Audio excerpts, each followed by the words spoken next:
Assalamualaikum warahmatullahi wabarakatuh. Salam dan bahagia Bapak Ibu guru hebat. Perkenalkan, saya Mas Wia, saya calon guru penggerak angkatan 10 dari Kabupaten Pulang Pisau. Saya adalah guru pendidikan agama Islam di SDN Kantan Muara 4. Hari ini saya akan melakukan diseminasi pemahaman budaya positif pada teman-teman saya di sekolah. Semoga acara ini membawa manfaat dan bisa memberi kebaikan bagi semuanya. Assalamualaikum warahmatullahi wabarakatuh. Assalamualaikum warahmatullahi wabarakatuh.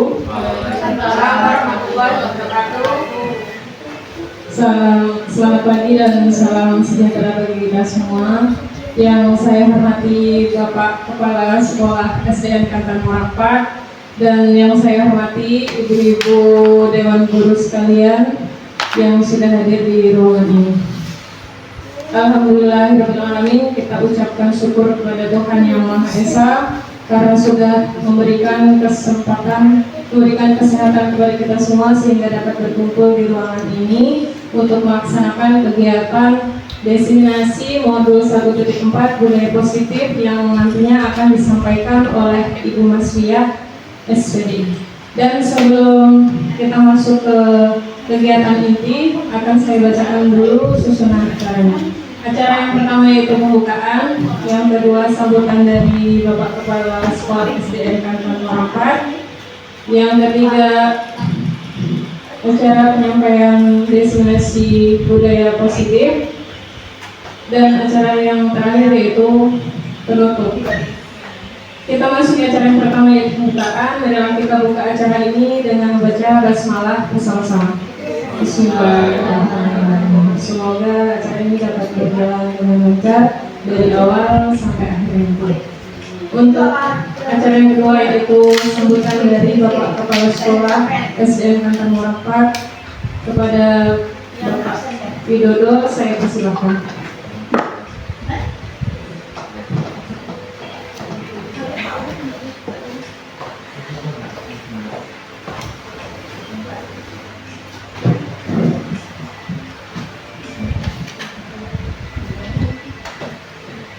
Ya, terima kasih waktu dan kesempatannya.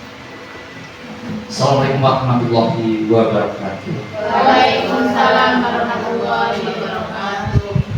Yang terhormat narasumber kita Mas Wia SPD selaku nanti narasumber materi diseminasi modul 1.4 tentang budaya positif. Yang terhormat Ibu-ibu Dewan Guru SDN Kantan Muara 4. Syukur alhamdulillah, mari kita pada Allah Subhanahu wa Ta'ala yang sekarang juga masih diberi hikmat sehat sehingga kita bisa berkumpul dalam acara diseminasi budaya positif dalam ombel penasihat di SDN Kantan Muara 4.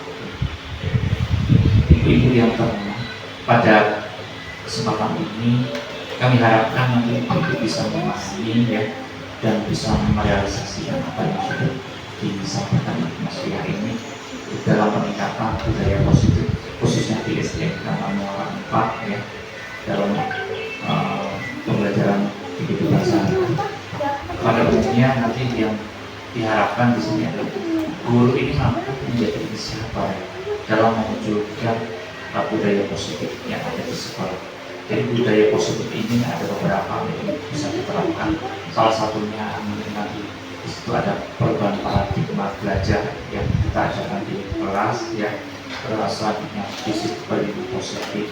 Selanjutnya di situ nanti kita bisa memahami motivasi perilaku manusia khusus pada peserta didik kita ya. Selanjutnya nanti bisa diterapkan lagi ini pas momennya kan kita mendekati akhir semester ini yang bisa persiapkan nanti di tahun ajaran yang baru ya di awal tahun ajaran 2025 ya mau tidak mau nanti ibunya bertemu dengan siswa-siswi yang berbeda juga. Nanti di situ saya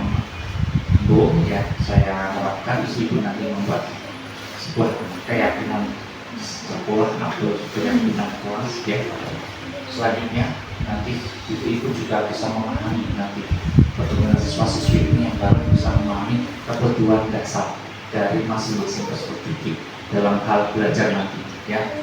Dan ibu-ibu nanti di sini kami harapkan ibu-ibu bisa nanti memposisikan diri dalam 5 proses kontrol itu nanti kami harapkan di posisi seperti apa yang harus diterapkan atau di posisi yang kita sebagai seorang pendidik yang di dalam kelas.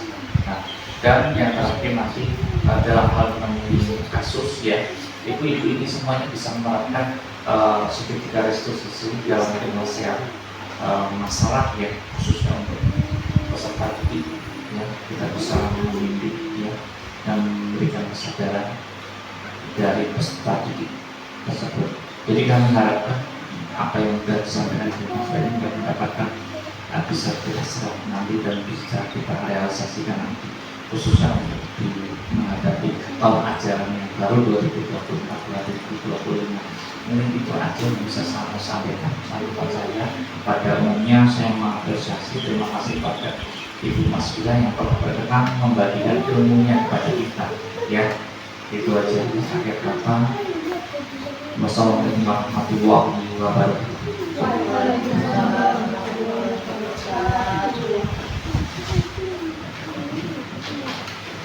Ya, demikian tadi sambutan dari Bapak Kepala Sekolah. Kita masuk ke acara inti, yaitu diseminasi modul 1.4 budaya positif yang akan disampaikan oleh Ibu Maswiyah SPT. Kepada Ibu Maswiyah, saya persilakan.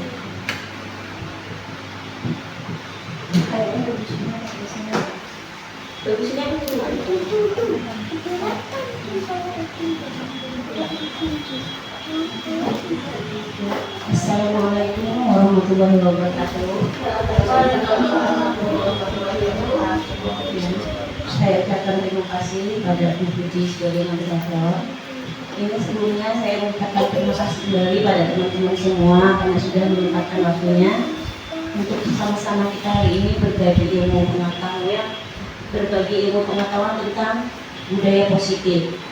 Ini adalah bentuk aksi nyata saya untuk menyelesaikan program pendidikan guru penggerak, di mana kami menyelesaikan 3 modul dan ini adalah modul 1 dan ini yang bagian terakhir.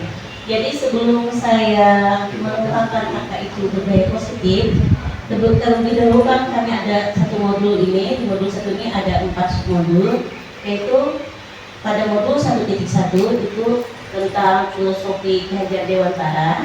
Karena ini berhubungan semua, jadi saya mulai dari awal dulu ya. Kemudian yang modul 1.2 itu tentang peran guru penggerak, nilai dan peran guru penggerak, dan pada modul 1.3 adalah visi guru penggerak yang kemarin kita ada sama-sama bersama menentukan apa visi dan harapan kita ke depan untuk murid-murid kita dan sekolah kita. Untuk modul 1.1 yaitu ini tujuan pendidikan, menurut Ki Hajar Dewantara, tujuan pendidikan adalah menuntun segala kodrat yang ada pada anak-anak agar mereka dapat mencapai keselamatan dan kebahagiaan yang setinggi-tingginya, baik sebagai manusia maupun sebagai anggota masyarakat. Oleh sebab itu, pendidik itu hanya dapat menuntun tumbuh atau hidupnya kekuatan kodrat yang ada pada anak-anak agar dapat memperbaiki lakunya bukan dasarnya hidup dan tumbuhnya kekuatan kodrat anak. Sebelumnya, ini pertanyaan pemantiknya ya. Saya tanyakan pertanyaan pertama dulu, silahkan mungkin ada Bapak atau Ibu yang mau menanggapi. Pertanyaan pertama, memberi hukuman dapat mendisiplinkan siswa. Iya, kalau begitu Bu Rena, silakan, kenapa tidak setuju? Ya, terima kasih ya Bu Rena. Karena memberi hukuman itu, kenapa tidak setuju? Karena bisa membuat jerah anaknya. Kenapa saya tidak setuju? Ada cara yang lain yang lebih baik. Terima kasih. Iya, ya, terima kasih Bu Rena. Ada Bapak Ibu lain yang mau menambahi atau Bu Rena? Atau setuju semua? Ya, untuk yang pertama ini memberi hukuman dapat mendisiplinkan siswa. kita setuju sama Bu Rena. Mungkin ada Bu ya, ada pendapat lain? Oh ya, bentar saya jelasin ya. Amit Bu Ina. Ya, terima kasih atas waktu yang diberikan. Pemberian hukuman dapat mendisiplinkan siswa. Karena tidak setuju dengan ya kalau misalnya, karena itu untuk siswa lebih akan ke mental. Dia akan bermental dan mungkin akan merasa kurang percaya diri akhirnya. Akan lebih merasa, oh iya kalau nanti aku begini betul, iya kalau yang nanti benar kalau aku begini. Mungkin akan lebih ke mentalnya gitu ya. Ya, cukup seperti itu Mas. Terima kasih. Ya, terima kasih untuk Bu Ia. Bu Rena dan Bu Ia sama-sama menyatakan tidak setuju dengan alasan masing-masing dan mungkin kita semua menyepakati begitu ya. Nanti kita bahas untuk lanjutannya. Sekarang untuk pertanyaan kedua dulu. Pemberian hadiah meningkatkan prestasi siswa. Saya tanya lagi, siapa yang mau menanggapinya, setuju atau tidak? Bu Wit? Bu Liana? Ya.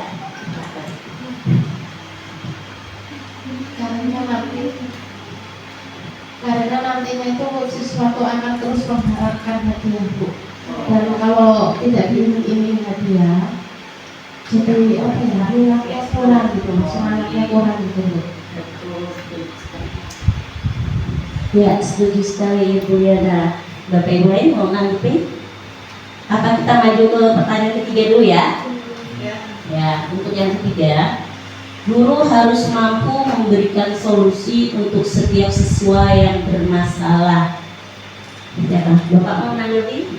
Bu Nurul Hidayah, gimana? Bu Puji? Atau ada yang lain?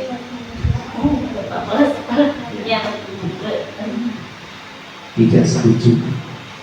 Pada umumnya nanti kita sebagai guru di sini bagi pendidik membimbing ya peserta didik ini agar permasalahan yang dihadapi dalam belajar itu siswa tersebut justru yang harus memecahkan permasalahan itu untuk membelajarkan untuk memberi pelatihan agar anak ini mandiri dan sadar akan kesulitannya di situ.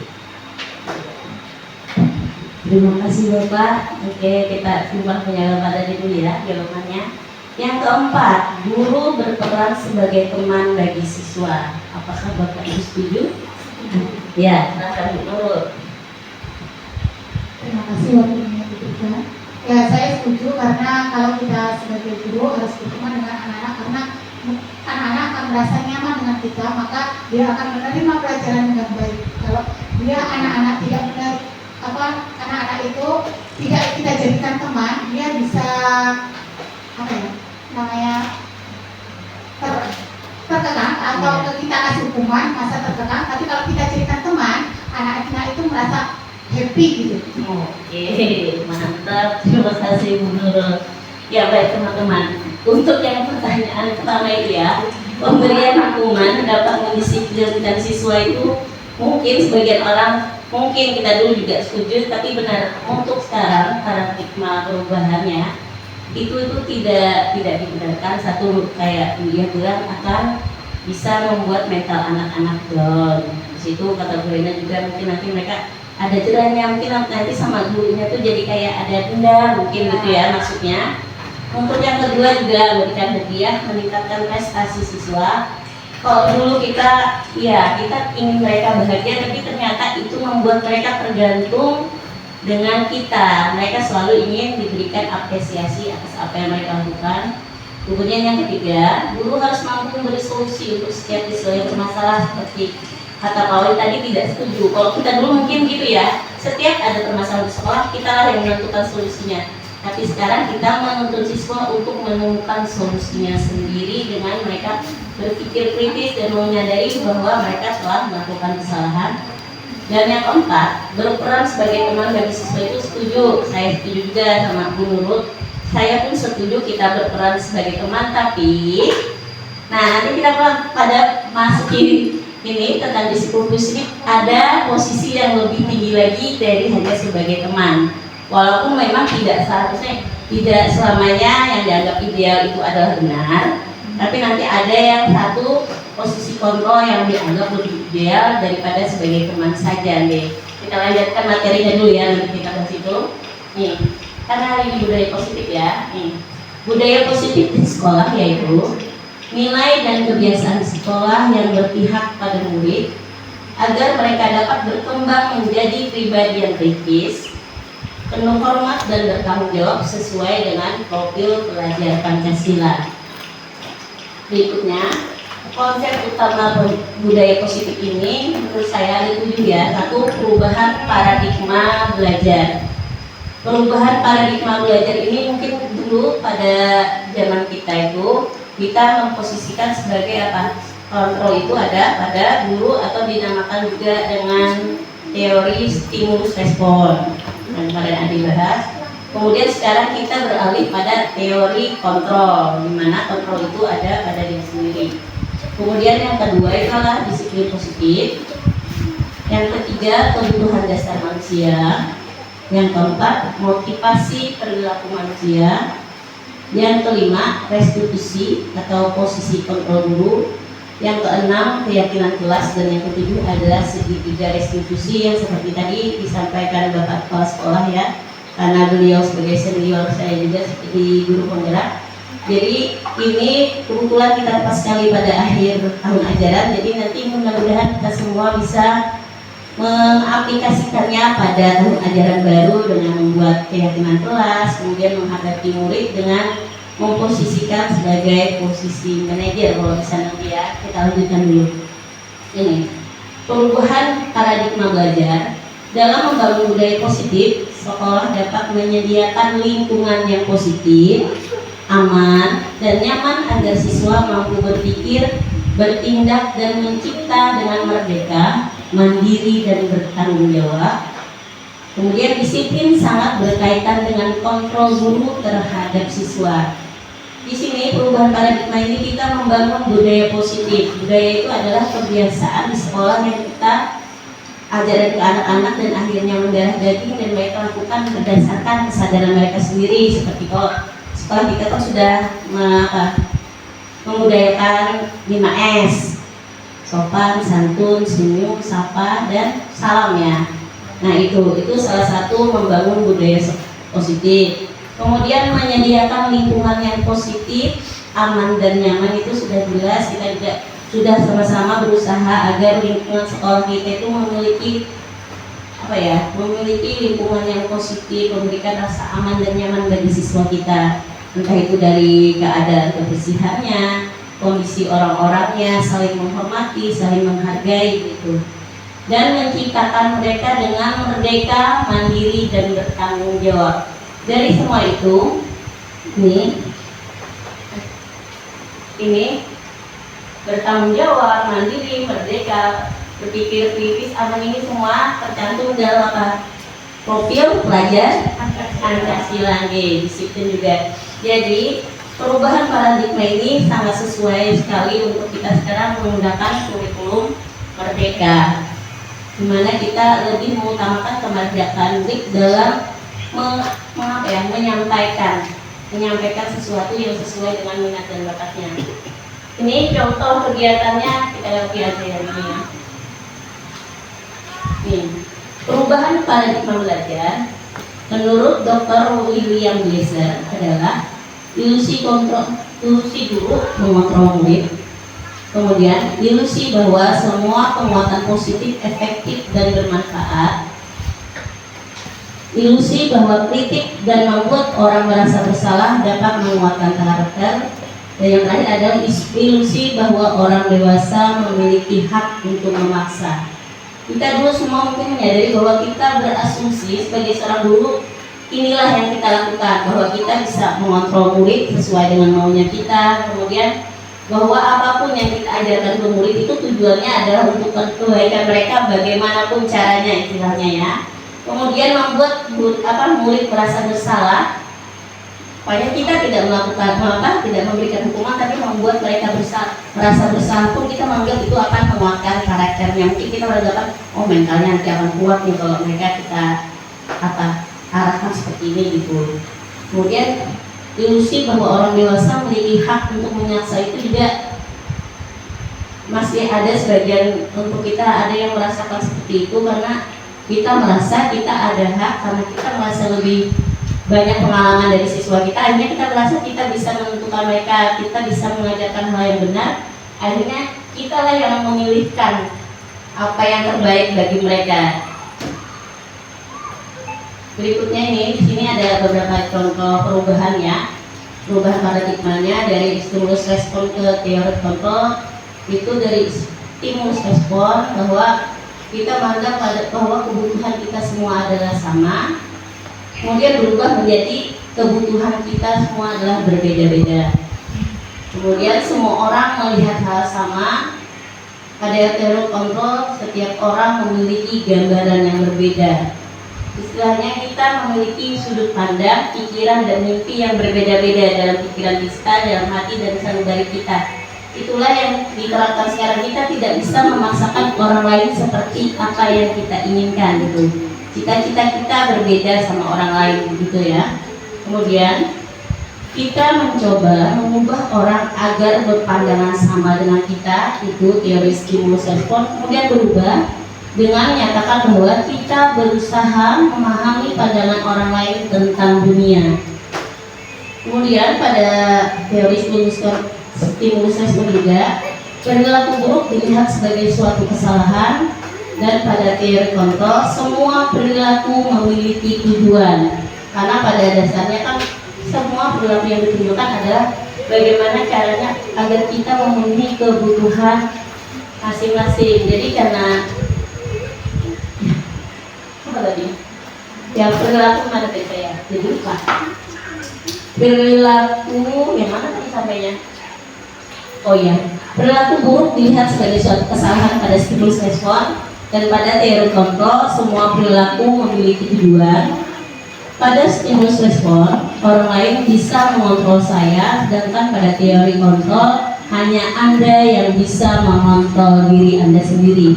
Jadi istilahnya kalau kita punya tujuan, maka kita yang menentukan bagaimana cara kita untuk mencapai tujuan tersebut. Kita tidak perlu mencontek cara orang lain, karena cara orang lain belum tentu cocok untuk diri kita sendiri begitu. Dan begitu kita memandang orang lain, cara kita jangan kita paksakan pada orang lain. Berikutnya, pada stimulus respon kita mengatakan bahwa saya bisa mengontrol orang lain, sedangkan pada teori kontrol Anda tidak bisa mengontrol orang lain. Berikutnya itu, pemaksaan ada pada saat bujukan gagal.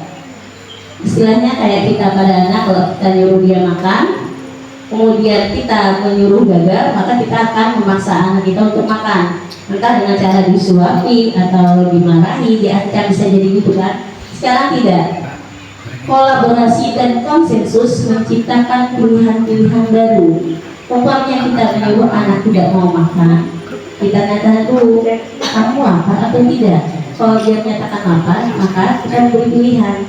Apakah dia nanti akan makan setelah dia lapar, atau dia mau makan yang lain? Itu kita beri pilihan pada anak, tapi tidak memaksakan apa yang kita inginkan saat itu karena kondisinya berbeda-beda.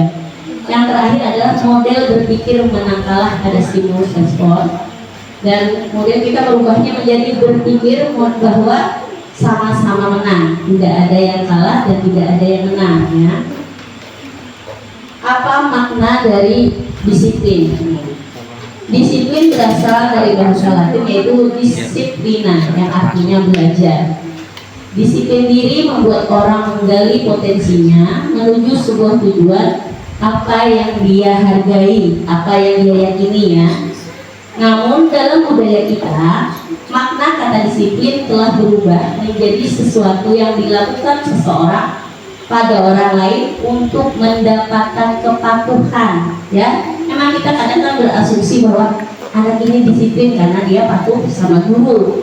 Padahal disiplin itu adalah kesadaran dari diri mereka sendiri untuk melakukan sesuatu. Itulah sebenarnya arti asal dari kata disiplin itu, yang artinya belajar melakukan sesuatu yang benar menurut dia, tapi tidak melanggar kebajikan universal atau hak-hak orang lain gitu. Di sini, disiplin adalah kemampuan untuk memerintah diri sendiri dalam mengontrol dan menguasai diri untuk memilih tindakan yang mengacu pada nilai-nilai yang kita hargai dengan penuh tanggung jawab tanpa terperintah oleh orang lain.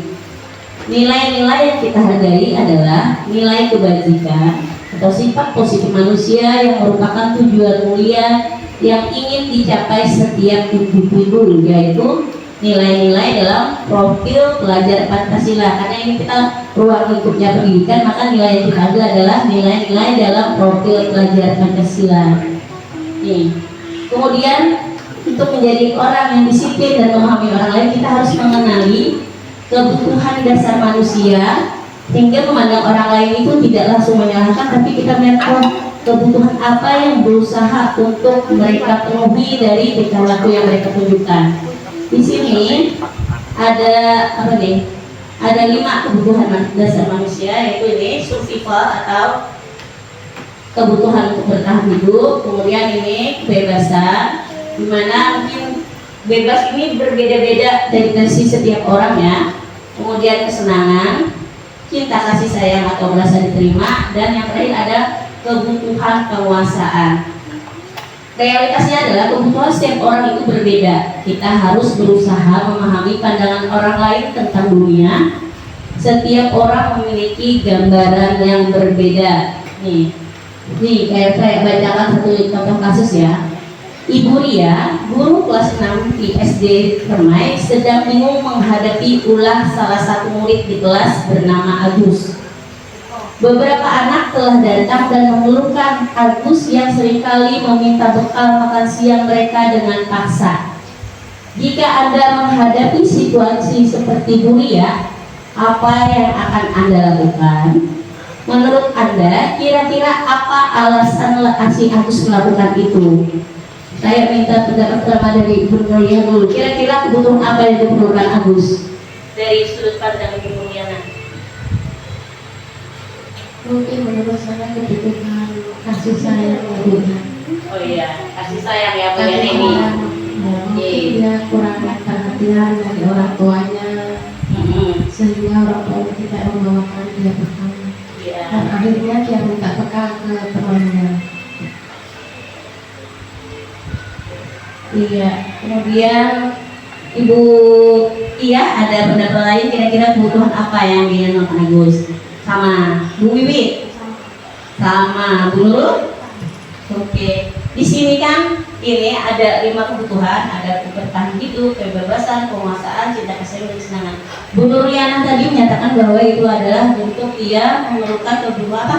Untuk memenuhi kebutuhan cinta kasih sayang yang Bu Nurliana ya.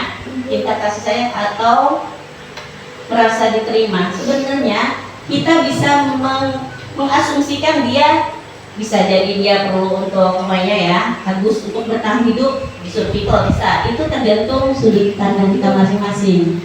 Nih seperti ini. Dalam konteks penerapan disiplin positif, Ibu Ria sebaiknya mencari tahu alasan Agus melakukan tindakan tersebut agar mengetahui kebutuhan mana yang sedang berusaha dipenuhi Agus.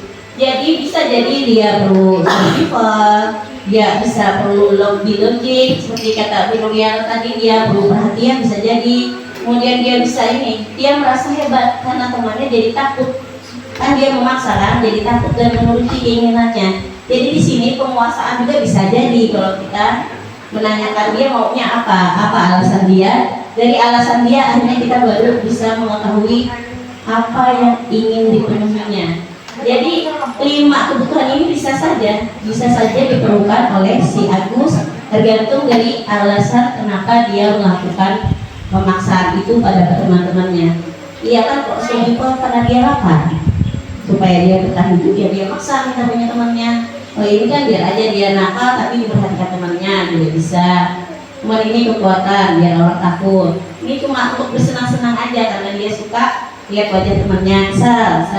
Atau ini kebebasan karena dia merasa bosan dengan bekal yang dibawanya banyak itu aja. Siapa tahu kan dia cuma juga bawa bekal tapi bekalnya beda sama temannya, bisa juga begitu. Jadi sebenarnya kita untuk mengetahui kebutuhan dasar tiap orang itu kita menanyakan alasannya dulu, melakukan dialog gitu, kenapa dia melakukan sesuatu.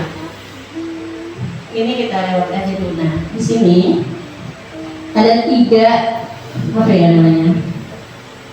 kegiatan yang membuat anak-anak merasa identitas itu mereka gagal atau sukses. Dalam artian kesalahan itu membuat mereka down atau membuat mereka pada saat ketemunya membuat untuk memperbaiki diri mereka sendiri untuk menjadi lebih positif. Di sini adalah dengan kalau membuat down, seperti kata Bu Rena dan Dia tadi, hukuman ini sesuatu yang menyakitkan yang harus terjadi hingga menimbulkan rasa tidak nyaman untuk murid dalam jangka waktu yang panjang, kemudian merasa mendapat korban tidak mendapat keadilan sebenarnya sini ya. Kemudian siswa merasa tersakiti karena dihukum, kita bisa jadi kan malu atau kalau secara fisik ya sakit mungkin ya. Habis itu perilaku mereka jadi pasif agresif, bisa menjadi meningkat. Yang pasif semakin pasif, yang agresif semakin nakal, istilahnya gitu ya. Kemudian sistem tidak akan berjalan bila murid tidak takut. Jadi guru akhirnya terbiasa untuk menakut-nakuti. Kalau kamu saya hukum seperti ini gitu. Tidak ada kesadaran dari murid. Akhirnya kalau kita melakukan hukuman, kemudian kalau kita melakukan hukuman itu hanya bisa berlaku pada sebuah institusi, tidak berlanjut pada kehidupan nyata. Umpamanya kalau kita menghukum murid di sekolah, pada kehidupan nyata kan kita tetap mereka adalah banyak tetangga kita, anak kita, saudara kita. Sedangkan di sekolah itu adalah peraturan adalah hukuman begitu. Kemudian peraturannya adalah kamu harus tidak memberi anak untuk kebebasan. Di sini peraturan hukuman itu mengikat untuk anak-anak dan akhirnya apa? Murid akan membenci yang namanya peraturan. Jadi itu menimbulkan identitas gagal pada diri anak jika mereka sering mendapat hukuman. Sedangkan di sini apabila mereka melakukan kesalahan, kemudian kita kasih konsekuensi. Konsekuensi itu adalah suatu peraturan yang disepakati bersama dan mereka mengetahui apa hukuman yang akan apa konsekuensi yang akan mereka hadapi jika mereka tidak melakukan sesuatu. Kayak sesuatu harus terjadi, umpamanya karena melanggar peraturan, maka kayak kita kalau nggak pakai helm, kalau ketemu polisi maka akan ditilang. Itu di situ akan memberikan rasa tidak nyaman juga pada murid. Kemudian apa nih? Penguatannya hanya bertahan dalam jangka waktu pendek. Kemudian perlu selalu dimonitoring dan disupervisi terus-menerus oleh guru. Kalau nggak ada gurunya belum tentu mereka melaksanakan peraturan. Seperti helm tadi aja, kalau nggak ada polisi belum tentu kita pakai helm gitu istilahnya ya.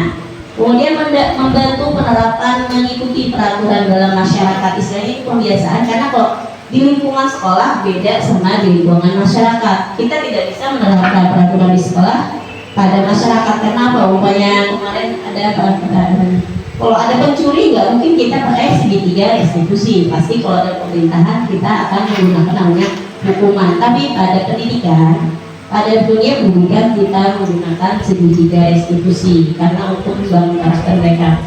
Dan di sini murid hanya menghormati peraturan jika lokasi itu ada peraturannya. Tapi kalau keluar dari instansi atau sekolah yang ada peraturannya, maka mereka bisa jadi kembali pada karakter asalnya. Nah, sedangkan kalau pada segitiga restitusi, pada restitusi ya, restitusi ini memberikan pilihan pada siswa, kemudian menguatkan mereka dalam waktu yang panjang, kemudian korban mendapatkan ganti. Maksudnya pelaku itu bisa jadi mereka maunya apa, minta maaf atau apa gitu ya. Kemudian murid atau anak mendapatkan penguatan, hasil masalahnya akhirnya terpecahkan oleh siswa sendiri dengan dituntun oleh guru. Kemudian murid belajar bertanggung jawab untuk perilakunya, fokus pada pemecahan masalah dalam jangka waktu yang panjang. Dan di sini yang penting kita menanyakan apa yang mereka yakini. seperti Bapak Kelas bilang tadi, nanti mungkin kita semua akan belajar untuk membuat yang namanya keyakinan kelas. Pada keyakinan kelas itu ada tahapan-tahapan yang membuat keyakinan yang kita sepakat itu menjadi bermakna pada anak-anak. Jadi keyakinan itu nanti kita ada, mungkin di luar dari ini nanti kita sama-sama belajar bagaimana membuat keyakinan kelas agar sama-sama dipahami oleh anak-anak kita ya. Yang terakhir adalah murid atau anak akan menghormati dirinya dan juga orang lain. Nih, semua perilaku memiliki tujuan. Teori motivasi perilaku siswa itu satu tadi untuk menghindari ketidaknyamanan atau hukuman. Apa yang akan terjadi apabila saya melakukan ini? Itu adalah motivasi dari luar atau disebut motivasi eksternal. Kemudian untuk mendapatkan imbalan dari orang lain atau institusi. Apa ya yang akan saya dapatkan apabila saya melakukannya? Kemudian yang ketiga adalah untuk menghargai dirinya sendiri. Saya akan menjadi orang yang seperti apa bila saya melakukannya. Nah, yang satu dan dua ini termasuk motivasi eksternal atau dari luar diri karena memang berhubungan dengan pendapat pandangan orang lain. Sedangkan ini yang ketiga untuk menghargai diri sendiri adalah motivasi internal dari diri kita sendiri, sehingga kita menghargai diri kita, memahami kebutuhan kita sendiri dan mengetahui apa langkah terbaik untuk memenuhi kebutuhan kita sendiri tanpa melanggar hak orang lain dengan apa yang kita lakukan gitu. Nih, mari kita berlatih, ini termasuk hukuman atau konsekuensi ya. Nih. Lari mengelilingi lapangan basket 2 kali karena terlambat hadir di sekolah. Menurut ibu-ibu ini hukuman atau konsekuensi? Oke, hukuman karena bersikap apa? Ya, secara fisik dan bikin dia capek lelah mungkin ya. Kemudian membersihkan coretan yang dibuatnya di meja tulis. Ya, konsekuensi atas kelakuannya sendiri karena mengotori mejanya sendiri ya. Kemudian murid diminta untuk push up 15 kali karena tidak menggunakan masker ke sekolah. Oke, hukuman. Kemudian menggantikan kertas tugas teman yang telah dicoret-coret. Iya, konsekuensi. Berjemur di lapangan basket pukul 12 siang karena mengobrol dengan teman. Hukuman ya secara fisik ya. Murid diminta bertelanjang kaki sepanjang hari karena tidak menggunakan sepatu hitam sesuai peraturan sekolah. Mungkin Bu Liana Sofian apa? Iya, ini iya karena melanggar peraturan. Tapi bisa disebut di sini, kemarin kami juga ada membahas ini, ada jadi satu apa kasus juga ya di Bogor. Ini ada yang menyatakan ini hukuman, ada yang menyatakan ini konsekuensi gitu. Dan ya, jadi dari sudut pandang mana mereka memandang itu. Dan guru di situ bertindak sebagai apa? Apakah penghukum atau pemantau? Itu yang jadi masalah. Dan setelah ditelusuri memang penghukum karena ini secara fisik kan menyakiti, tapi bisa jadi juga sebagai pemantau karena dia sudah melanggar peraturan sekolah yang tertulis. Yang terakhir adalah berdiri di depan kelas sambil mengangkat satu kaki karena tidak bisa menjawab pertanyaan.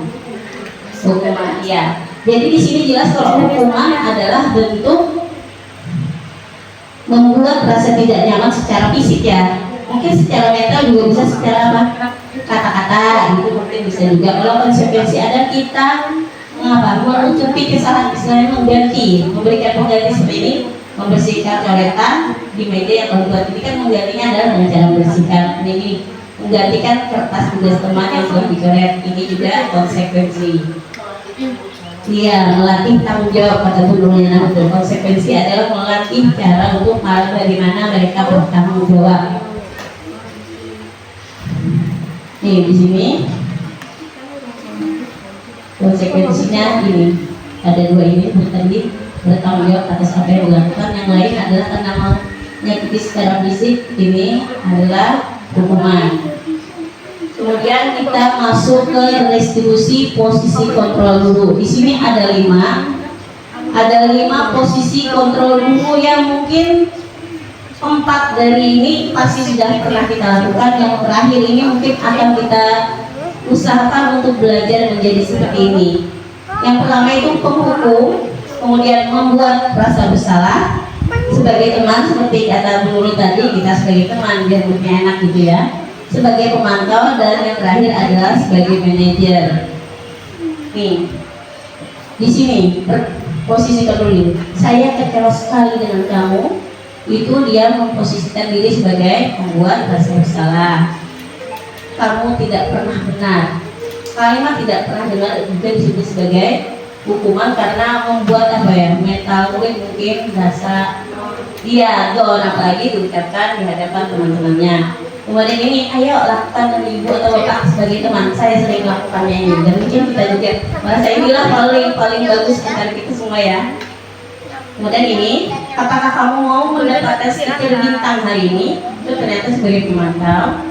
Kemudian bagaimana kamu bisa menyelesaikan masalah ini adalah sebagai manajer, memberikan pilihan pada peserta didik atau murid untuk menyelesaikan masalahnya sendiri. Yang terakhir adalah kamu selalu yang terakhir, sama dengan yang tadi, menghancurkan mental siswa. Kasus ini kita lihat saja. Nih, kalau posisi kontrol guru di sini penghukum, guru melakukan apa? Menghardik, menunjuk, menyakiti, menyindir. Itu yang dilakukan seorang penghukum. Kemudian yang kata-katanya tadi seperti kamu tidak pernah melakukan, awas ya, atau rasakan, itu adalah kata-kata dari guru yang memiliki posisi kontrol sebagai penghukum. Hasilnya adalah murid akan menjadi berontak, menyalahkan orang lain dengan berbohong. Ini tuh mungkin menurut saya sebagai guru, sebagai orang tua pun bisa jadi terhadap anak kayak gini ya. Kalau anak dihukum, akhirnya mereka nggak mau jujur. Jadi bukan aku mah, tapi yang lain bisa jadi itu. Jadi ini memang hukuman ini memberi dampak yang sangat jelek. Kemudian murid meletakkan guru di luar dunia berkualitasnya. Jadi murid itu tidak tidak dihargai sama sekali, cuma dianggap guru, tapi juga itu dia tidak ada meletakkan guru ini dalam salah satu pikiran, sesuatu yang berkesan dalam dirinya. Kesannya mungkin kesan guru, tapi kesan baik tidak ada sama sekali. Kemudian biasa aja, nanti muridnya bisa berkata, nanti juga marah-marah lagi gitu. Dan dampaknya pada murid adalah mereka bisa mengulangi kesalahan yang sama walaupun mereka mendapatkan hukuman. Kemudian pada pembuat merasa bersalah, guru contohnya adalah berbuat ini, berceramah dan mengatakan seharusnya seperti ini, atau ibu kecewa karena apa kamu nggak belajar dengan baik atau gimana. Kemudian guru berkata, kamu seharusnya, kamu sudah tahu ibu lelah sekali mengatakannya, atau ibu stres. Akhirnya muridnya jadi berpikiran, loh aku bikin gurunya stres, sebanyak gitu. Kemudian hasilnya apa? Sama dengan hukum tadi, murid akhirnya menyembunyikan kesalahannya. Kemudian apa? Juga meletakkan guru tidak di dalam, meletakkan guru di dalam dunia berkualitas tidak. Ini seharusnya murid tidak meletakkan guru di dalam dunia berkualitasnya. Kemudian murid hanya akan berkata, maafkan saya, yang menimbulkan dampak yaitu murid merasa rendah diri. Kemudian pada posisi kontrol seorang teman, guru membuat alasan-alasan untuk muridnya. Istilah kita seolah-olah membela mereka kan. Oh iya, kayak kita bela terus, akhirnya murid itu rasa senang, kita merasa senang aja, murid juga senang, padahal ini itu juga salah. Kemudian guru berkata, ayo lakukan demi ibu. Masa kamu tidak mau? Ingat tidak, ibu pernah bantu gitu. Kita kayak tukar menukar sesuatu sama guru, membuat kayak perjanjian dulu. Hasilnya apa? Hasilnya murid jadi tergantung sama kita. Kaitannya dengan dunia berkualitas adalah murid meletakkan guru di sebagai orang yang sangat penting di dunia berkualitasnya karena selalu memberikan dukungan. Kemudian murid berkata, saya pikir ibu atau bapak itu teman saya, ternyata begitu gitu ya. Dampaknya adalah teman, murid menjadi tidak mandiri dan tergantung pada guru. Kemudian sebagai pemantau, kita biasanya menghitung dan mengukur. Jadi misalnya, aduh kamu sudah berapa kali nggak bikin PR gitu kan? Kamu absennya sudah segini, itu pemantau. Karena kita berdasarkan peraturan, berdasarkan catatan gitu kan, ngasih tahu murid, ya saya juga pelakunya gitu kan. Nilainya selalu segini, di bawah ini gitu. Kemudian sebagai pemantau kita selalu nanyakan, apa peraturannya, kan kita tahu banyak. Kemudian hasilnya apa? Murid akan menyesuaikan diri dan selalu merasa diawasi. Kemudian kaitannya dengan dunia berkualitas hidup mereka adalah murid meletakkan guru dalam peraturan dan hukuman di dunia berkualitas mereka. Dalam artian Ini iya saya belum ini. Dunia berkualitas ini dunia berkualitas ini adalah sesuatu yang dimiliki hanya oleh diri kita sendiri. Maksudnya adalah dunia berkualitas ini adalah suatu tempat di dalam pikiran kita yang isinya itu adalah kenangan-kenangan yang menurut kita itu sangat indah. Walaupun bagi orang lain mungkin kenangan itu adalah hal yang biasa saja, bisa jadi itu sangat indah, sangat berarti gitu, mendalam dari diri kita. Jadi namanya dunia berkualitas ini tidak bisa diketahui orang lain, kita sendiri yang tahu dunia berkualitas kita seperti apa ya. Walaupun gimana tadi kalau kita bilang dia berharga bagiku, maka orang lain terus selalu bilang itu nggak berharga juga nggak apa-apa, tapi itu sangat berpengaruh pada diri kita sendiri. Jadi kalau pada murid, kalau kita sebagai pemantau, mungkin murid ingat, tapi ingatnya apa di sini? Oh, aku didukung dengan tanam laga ini sama Ibu Masia, namanya atau gimana gitu ya. Kemudian murid akan berkata, berapa banyak bintang yang harus saya peroleh, berapa halaman yang harus saya tulis gitu. Dia sudah tahu, oh nanti kalau saya melanggar ini, Bu Masia bilang saya melanggar peraturan ini, hukumannya ini, oh nanti apa ya gitu. Mereka sudah tahu apa konsekuensinya istilahnya.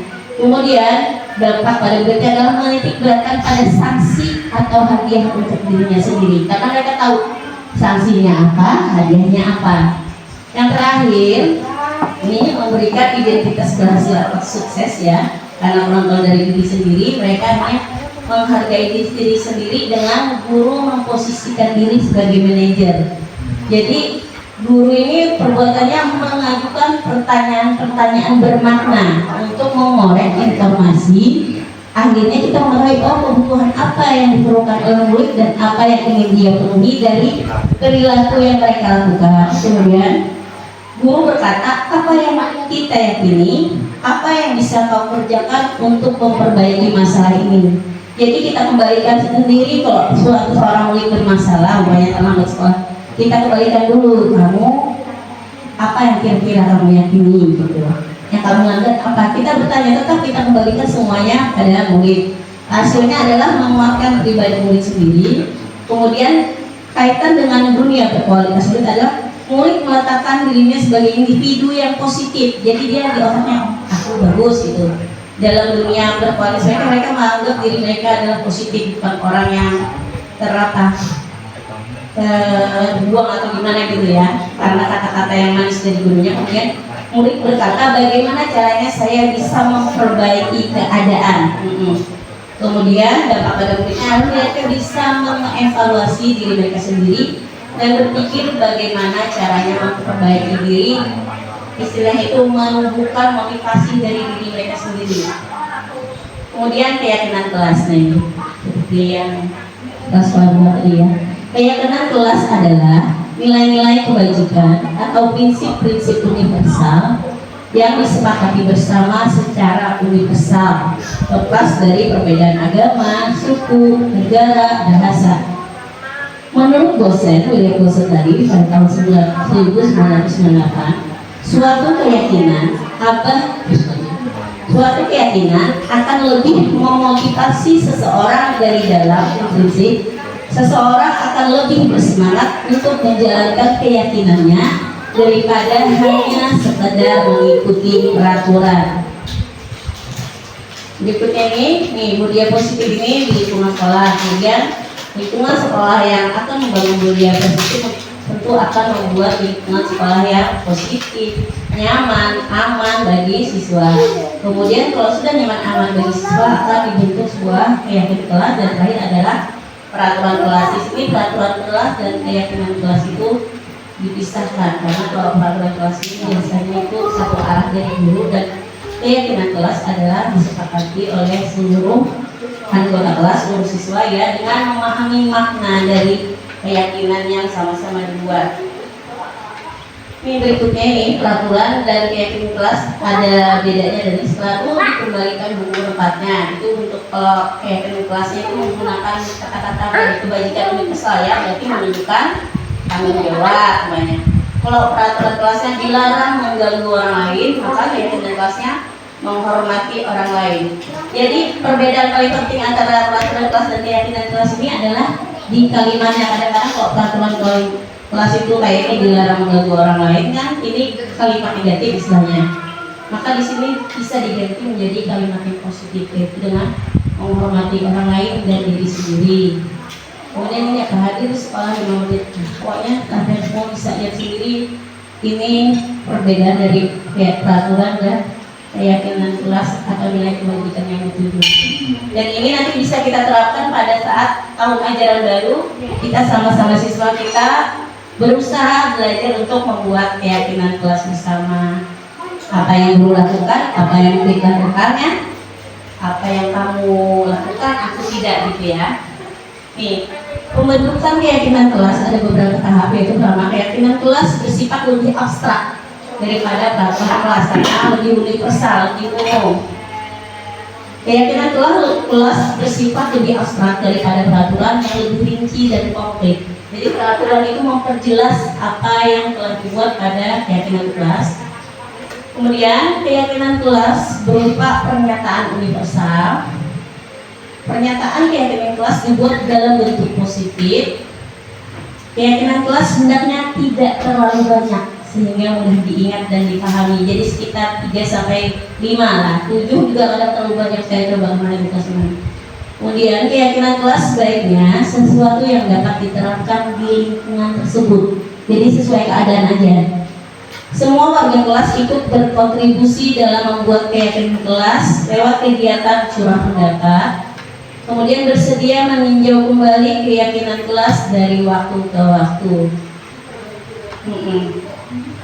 Ini contoh membuat dokumentasi membuat keyakinan kelas di mana setiap siswa dikasih kertas sticky note, kertas stempel itu sticky note. Kemudian mereka boleh menuliskan apa-apa yang mereka inginkan ada di terjadi kondisi kelas yang seperti apa yang mereka inginkan, mereka boleh menuliskan di sticky note. Kemudian semuanya dikumpulkan menjadi beberapa yang mewakili dari satu nilai kebajikan. Yang kalau kita tadi pendidikan, nilai kebajikannya adalah dari profil pelajar Pancasila ya. Kemudian dari nilai-nilai kebajikan itu dibuatlah kata-kata positif yang bisa mewakilinya, dan itu dibacakan kepada semua siswa, dan semua siswa nanti akan sama-sama sepakat memahami kenapa itu mereka sepakati gitu. Nih, yang terakhir adalah segitiga restitusi. Proses menciptakan kondisi bagi murid untuk memperbaiki kesalahan mereka sehingga mereka bisa kembali pada kelompok mereka dengan karakter yang lebih kuat. Melalui restitusi, guru dapat membantu murid menjadi lebih memiliki tujuan, disiplin positif, serta memulihkan dirinya setelah berbuat salah. Jadi di sini murid tidak ada kita marahi dengan menggunakan kesalahan yang mereka lakukan, tapi kita berusaha untuk mengembalikan identitas diri mereka menjadi lebih positif aja. Kemudian membantu murid untuk jujur pada diri sendiri dan mengevaluasi dampak dari kesalahan yang dilakukan. Dan terakhir adalah memberikan penawaran, bukan paksaan. Istilah memberikan penawaran ini bukan penawaran kayak barang, tapi penawaran solusinya kamu yang seperti apa maunya. Bukan kita, kamu sekarang ini harus ini ya, kamu langsung minta maaf ke temannya, enggak gitu. Kamu maunya seperti apa menyelesaikannya. Kita kasih dulu mereka kesempatan, kira-kira maunya gimana gitu. Kemudian kita cuma memfasilitasi. Nih, segitiga restitusi itu ada 3 langkah ya, namanya segitiga, yaitu pertama menstabilkan identitas, bisa menggunakan bahwa setiap orang pasti pernah melakukan kesalahan. Kemudian mengatakan kamu bukan satu-satunya orang yang pernah melakukan ini. Itu dulu untuk menstabilkan identitas murid. Kemudian menanyakan keyakinan, kita tanya nilai-nilai apa yang telah mereka sepakati. Jadi bisa kita kembalikan pada nilai keyakinan kelas yang dibuat bersama-sama, mungkin itu. Kemudian kita tanya kamu ingin menjadi orang yang seperti apa. Yang ketiga adalah validasi tindakan yang salah. Kita bisa mengatakan bahwa kamu tentu punya alasan mengapa melakukan itu. Kemudian menanyakan pula adakah cara yang lebih efektif untuk mendapatkan apa yang kamu butuhkan.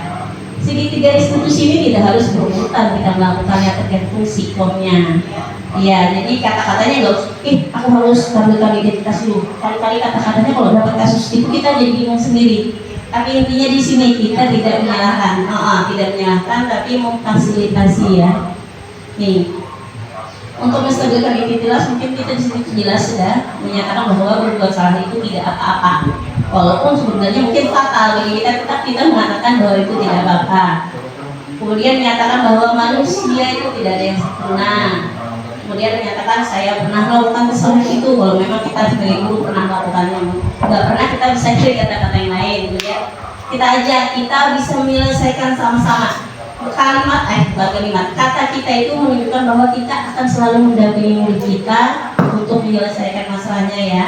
Kemudian Bapak Ibu tidak tertarik mencari siapa yang salah, tapi Bapak Ibu ingin mencari solusi dari masalah ini. Kemudian rendah kamu berhak merasa itu, istilahnya kayak kemarin kita ketemu kasus ya, satunya dilempar, satunya melempar dengan alasan masing-masing. Di situ tuh kita kita mungkin sebenarnya menyadari kalau aku gitu mungkin juga aku akan melakukan hal yang sama, tapi kita berusaha untuk mengatakan iya kamu berhak itu, tapi solusinya jangan kayak gitu, nyakiti yang lain gitu ya. Kemudian validasi tindakan yang salah. Di sini kita mencari tahu alasan apa yang mereka lakukan, kemudian kita memberi penguatan bahwa kita itu sebenarnya bangga pada mereka semua dan mereka pun harus bangga pada diri mereka sendiri gitu. Yang ketiga adalah menanyakan keyakinan.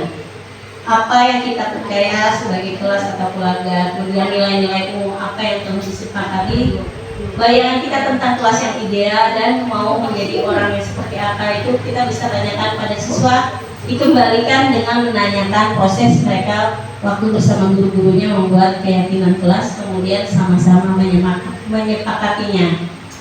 Ini contoh penerapan segitiga institusi, tapi mungkin kemarin teman-teman juga sudah ada beberapa yang tahu prosesnya. Ya, demikian aja dulu. Terima kasih Ibu-ibu. Kira-kira ada yang mau menambahkan ya dari senior terutama ya tentang materi ini, Bu Nurliana atau Bu Iya? Ada yang mau menambahkan? Pak Selamat Widodo, kelas sekolahnya.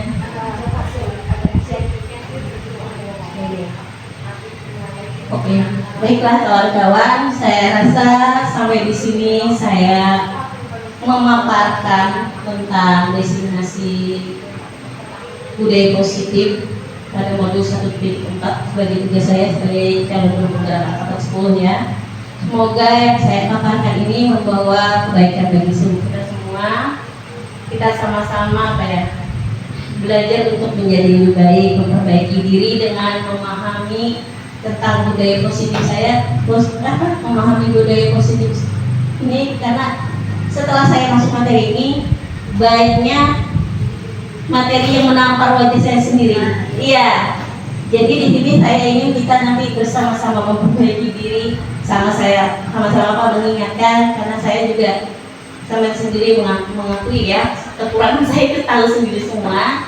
Jadi mohon dibimbing, kita sama-sama berkolaborasi, sama-sama bertanggung jawab, memberikan kualitas pendidikan, memberikan lingkungan yang positif bagi murid-murid kita gitu ya. Semoga nanti murid-murid kita juga mempunyai karakter yang lebih baik, yang menjadi anak-anak yang unggul, yang beriman bertakwa sesuai dengan visi dan misi yang telah kita sepakati sebelumnya. Baiklah kawan-kawan, terima kasih atas perhatiannya, bantuannya dan segala macamnya. Saya Hairi. Assalamualaikum warahmatullahi wabarakatuh, dan saya kembalikan pada Ibu Moderator.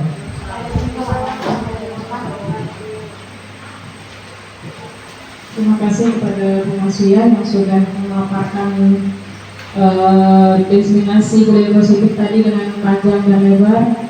Dan harapannya ke depan ya Bu, semoga kita semua dapat memperbaiki apa yang kurang dari diri kita, kemudian semoga kita menjadi lebih baik lagi dan dapat menerapkan apa-apa yang sudah disampaikan tadi oleh Ibu Masya. Untuk acara yang terakhir yaitu penutup, namun sebelum acara yang ditutup saya mohon maaf apabila ada kesalahan dan kekurangan. mari kita tutup acara ini dengan membaca hamdalah bersama-sama. Alhamdulillahirobbilalamin. Dari saya cukup sekian, saya akhiri. Wassalamualaikum warahmatullahi wabarakatuh.